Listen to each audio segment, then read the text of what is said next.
มาทำความเข้าใจแท่งเทียนออเดอร์บล็อกว่าจะเป็นแท่งเทียนแบบใดคือแท่งเทียนออเดอร์บล็อกเนี่ยเป็นแท่งเทียนแบบนี้เนาะแบบนี้เขาก็สามารถที่จะเอิ้นได้ว่าเป็นออเดอร์บล็อกแบบนี้เขาก็สามารถที่จะเอิ้นได้ว่าเป็นออเดอร์บล็อกว่าง่ายว่ามันเป็นโซนที่กราฟมันมีการไซด์เวย์แล้วก็ทุบลงไปต่อเนาะถ้าว่ามันเป็นเทรนด์ขาลงนะมันเป็นเทรนด์ขาลงแท่งเทียนที่เราจะจัดได้เอิ้นว่าเป็นออเดอร์บล็อกก็คือ1เป็นแท่งเทียนพินบาร์2เป็นแท่งเทียนโดจิโดจิแบบใดเนาะก็คือแท่งนี้เป็นโดจิเขาก็สามารถจัดได้เป็นออเดอร์บล็อกแท่งนี้มันก็เป็นโดจิและหลังจากที่จบแท่งเทียนโดจินั้นมันจะมีแท่งยาวๆลงไปก็คือแท่งนี้เนาะหลังจากจบแท่งเทียนโดจินี้แล้วมันจะมีแท่งเทียนยาวๆลงไปแบบนี้ที่เอิ้นว่าเป็นแท่งอิมบาลานซ์เป็นแท่งอิมบาลานซ์แท่งนี้แหละเขาจะเอิ้นว่าเป็นแท่งเทียนเป็นแท่งยูเทิงเป็นแท่งเทียนออเดอร์บล็อกเนาะถ้าหากว่าหลังจากที่จบแท่งยูเทิงแล้วมันบ่มีแท่งทุบลงไปหรือว่าบ่มีแท่งอิมบาลานซ์ลงไปเนี่ยเขาจะบ่ได้จัดเอิ้นว่าเป็นออเดอร์บล็อกอย่างเช่นกรณีแท่งนี้แท่งนี้เขาก็สามารถที่จะจัดได้ว่าเป็นออเดอร์บล็อกเพราะว่ามันหลังจากที่จบแท่งเขียวนั้นแล้วมันเกิดมีการทุบแท่งแดงลงไปเขาสามารถที่จะเอิ้นว่าเป็นออเดอร์บล็อกนะหรือจะเอิ้นได้ว่าเป็นซัพพลายก็ได้ถ้าหากว่ามันยูเทิงเขาจะเอิ้นว่าเป็นซัพพลายถ้าหากว่ามันยูลุ่มเขาจะเอิ้นว่าเป็นดีมานด์แต่ก็แล้วแต่บางคนสามารถที่จะเอิ้นว่าเป็นออเดอร์บล็อกก็ได้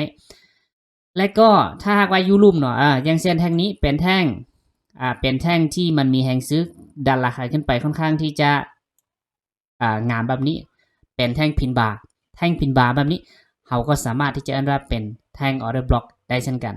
และกรณีแบบนี้นะอย่างเช่นมันมีแท่งพินบาร์ยาวลงมาแบบนี้ก็เป็นแท่งออเดอร์บล็อกเช่นกันหลังจากให้ชื่อว่าหลังจากที่จบแท่งนั้นแล้วมันจะมีการทุบลงไปหรือว่าหลังจากที่จบแท่งนั้นแล้วมันจะมีการดันราคาขึ้นไปเขาจะเอิ้นว่าเป็นแท่งออเดอร์บล็อกอย่างเช่นกรณีแบบนี้แท่งนี้เขาก็สามารถเอิ้นได้ว่าเป็นแท่งออเดอร์บล็อกเช่นกันแท่งนี้ก็สามารถที่จะเอิ้นได้ว่าเป็นแท่งออเดอร์บล็อกเช่นกันเขาก็สามารถที่จะแบบเทรดเข้าออเดอร์สั้นๆในแท่งออเดอร์บล็อกนั้นได้เช่นกันยกตัวอย่างเช่นยกตัวอย่างเช่นแท่งนี้เป็นแท่งออเดอร์บล็อกเนาะแท่งนี้เป็นแท่งออเดอร์บล็อกเวลาที่เราเห็นกราฟขึ้นมาเวลาที่เราเห็นกราฟขึ้นมาฮอดแท่งนั้นยกตัวอย่างแท่งนี้เนาะแท่งนี้คือแท่งออเดอร์บล็อกเนาะโซนนี้คือโซนออเดอร์บล็อกเขาก็สามารถตีโซนได้เลยว่าเวลาที่กราฟขึ้นมาหาโซนนี้เนี่ยค่อยจะขายยกตัวอย่างเขาก็สามารถที่จะตีแบบนี้ได้แล้วเรารอให้ราคาหรือว่ากราฟขึ้นมาหาโซนนี้เขาก็ขายยกตัวอย่างขายแบบสั้นๆขายแบบสั้นๆระยะสั้นอาจจะหนึ่งอันนี้จะเป็นแบบการเทรดแบบเบสิกโดยการที่เขาบ่ได้รอการคอนเฟิร์มนะสมมุติแผนนี้ล้มเหลวไปออเดอร์บล็อกกรอบนี้ครับบ่ได้เนาะออเดอร์บล็อกกรอบนี้ครับบ่ได้เขาก็รอออเดอร์บล็อกอยู่ส่วนเทิงเอารอออเดอร์บล็อกอยู่ส่วนเทิงยกตัวอย่างโอเคเขาออเดอร์อยู่ในโซนออเดอร์บล็อกอยู่ส่วนเทิงเขาเซลอีกนะเขาเซลอีก1/2ยกตัวอย่างและยูลุ่มเขาเห็นอย่างเขาก็เห็นว่ามันมีออเดอร์บล็อกยูลุ่มเนาะคือเขาสามารถตีทั้งหมดกรอบนี้เลยก็ได้นะมันมีออเดอร์บล็อกยูลุ่ม OB อันว่า OB เขาก็สามารถเขาเซลแผนนี้เอาแผนเมื่อกี้ก็คือแผนนี้มาใน SL เขาก็รอเทรดแผนเชิงเขาก็รอเทรดแผนเชิงแบบนี้โอเค TP และราคาเนี่ยมันลงมาหาออเดอร์บล็อกยุลุ่มลงมาหาออเดอร์บล็อกยุลุ่มเตะออเดอร์บล็อกปุ๊บถ้าเอาจะรอคอนเฟิร์มหรือบ่รอคอนเฟิร์มก็ได้เนาะแต่ว่าดีที่สุดให้เรารอคอนเฟิร์มให้มีแท่งแกนออเดอร์บล็อกถัดไปเขาจึงเข้าออเดอร์มันจะโอเคกว่าโอเคหลังจากที่ราคาเนี่ยมันลงมาเตะออเดอร์บล็อกปุ๊บในโซนออเดอร์บล็อกปุ๊บแล้วเขาจะได้ออเดอร์บล็อกแทงใหม่เขาจะได้ออเดอร์บล็อกแทงใหม่เขาก็สามารถที่จะเข้าออเดอร์บล็อกแทงใหม่นี้ TP สั้นๆแบบ1/2ได้ราคาลงมาเตะออเดอร์บล็อกปุ๊บขึ้นไปเนาะพอดีเตะโซนปุ๊บแล้วก็ขึ้นไปทีนี้เราก็จะได้ออเดอร์บล็อกโซนใหม่ก็คือโซนใดโซนนี้เนาะโซนนี้เราสามารถตีแบบนี้เลยก็ได้หรือว่าเขาจะตีเฉพาะแท่งนี้ก็ได้บางทีมันอาจจะลงมาบางทีมันอาจจะไม่ลงมาก็เป็นไปได้เนาะนี่คือแท่งเทียนออเดอร์บล็อก เพื่อไป TP จังหวะนี้โอกาสที่มันจะลงมานี่ค่อนข้างที่จะยากเพราะว่ามันมีการทุบลงมาขึ้นไปค่อนข้างที่จะหลายแล้วเนาะมันมีการทุบด้านหลังขึ้นไปค่อนข้างที่จะสูงอย่างเช่น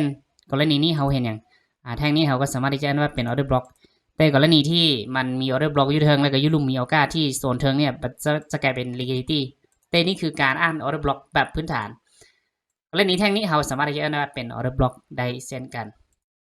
เป็น order block ได้เช่นกันนี่คือการทำความเข้าใจ order block แบบพื้นฐาน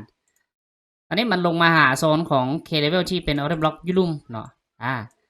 แล้วมันอยู่เทิงนี้มันมี order block อย่างก็โซนนี้เนาะโซนนี้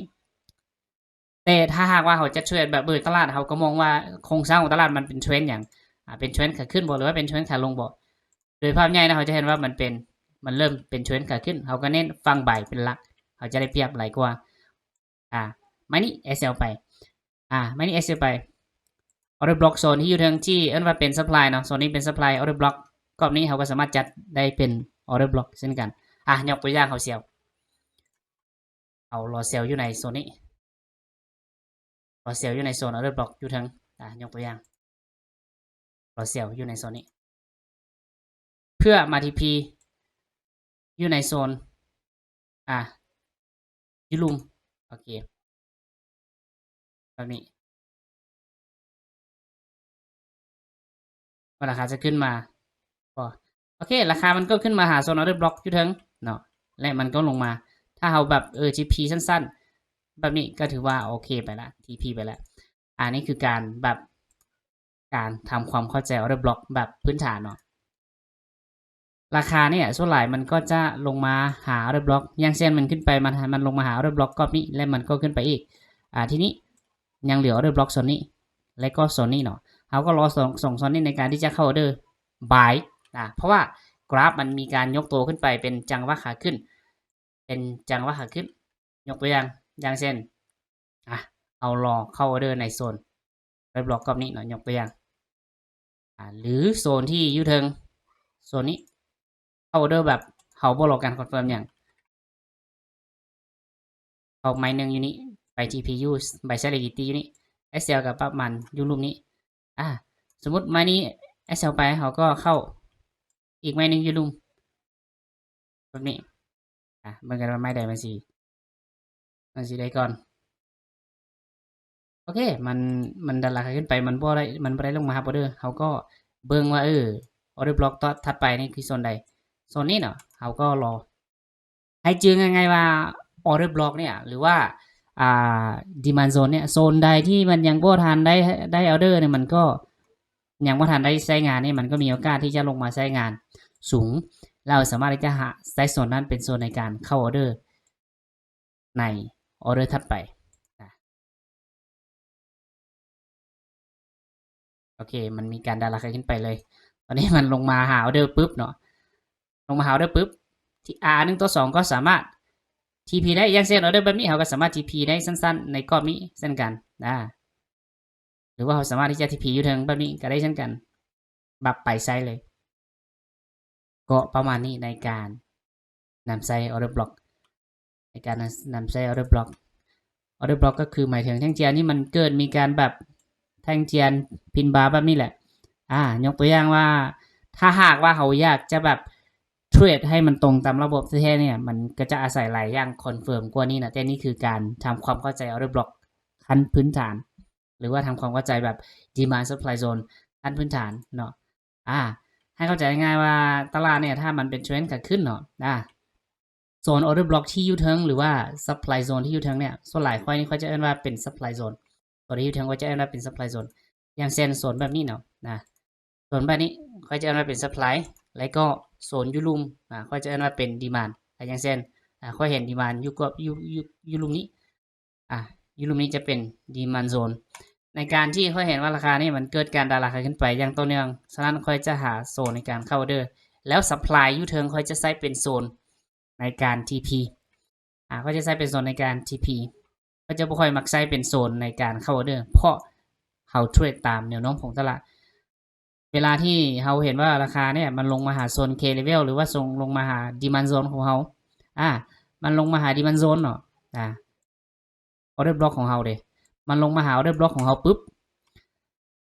ลงมาหา order block ปุ๊บสิ่งถัดมาคือมันสร้าง order block ใหม่ในเมื่อที่มันสร้าง order block ใหม่หมายถึง